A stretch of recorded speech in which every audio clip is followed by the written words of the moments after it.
Que sont les polluants éternels qui contaminent la France et l'Europe ? Merci d'avoir posé la question. L'Europe est plus polluée que ce que l'on imaginait. Une enquête publiée le 23 février 2023 par 17 médias européens révèle que 17 000 sites naturels sont contaminés par des substances polluantes appelées polluants éternels, ou PFAS, à travers l'Europe. L'étude, aussi appelée Forever Pollution Project, démontre que 2100 de ces sites sont affectés à des niveaux dangereux pour l'homme. Mais c'est quoi les polluants éternels ? Les substances per- et polyfluoroalkylées, ou PFAS, sont connues pour leurs propriétés anti-adhésives, résistantes à l'eau et aux fortes chaleurs. Elles sont utilisées dans différents secteurs industriels, notamment le textile, les cosmétiques ou encore les emballages alimentaires. C'est d'ailleurs pour cela que l'humain se retrouve en contact avec. L'ANSES, ou l'Agence nationale de sécurité sanitaire, rappelle que les polluants éternels rassemblent plus de 4000 substances chimiques. Comment affectent-ils l'environnement ? L'enquête dénonce d'abord leur difficile dégradation dans la nature. Les polluants éternels ont une extrême persistance dans l'environnement. Ils sont quasi indestructibles dans la nature et capables de se déplacer sur de très longues distances, loin de la zone où ils ont été émis.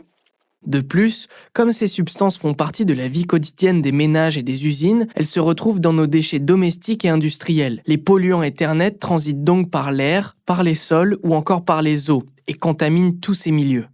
Où les trouve-t-on en Europe ?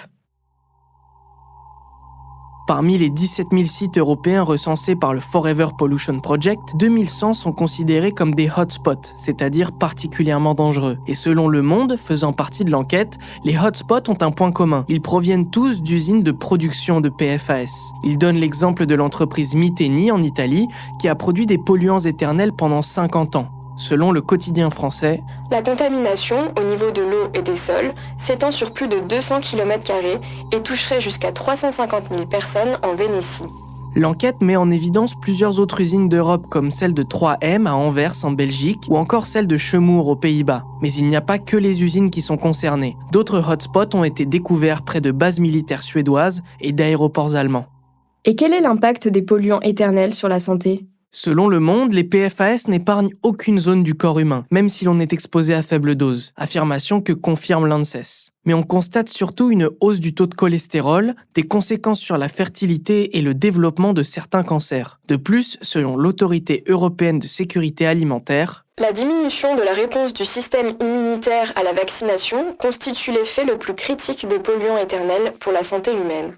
Voilà ce que sont les polluants éternels qui contaminent la France et l'Europe. Maintenant, vous savez, un épisode écrit et réalisé par Samuel Lambrouzo. Ce podcast est disponible sur toutes les plateformes audio.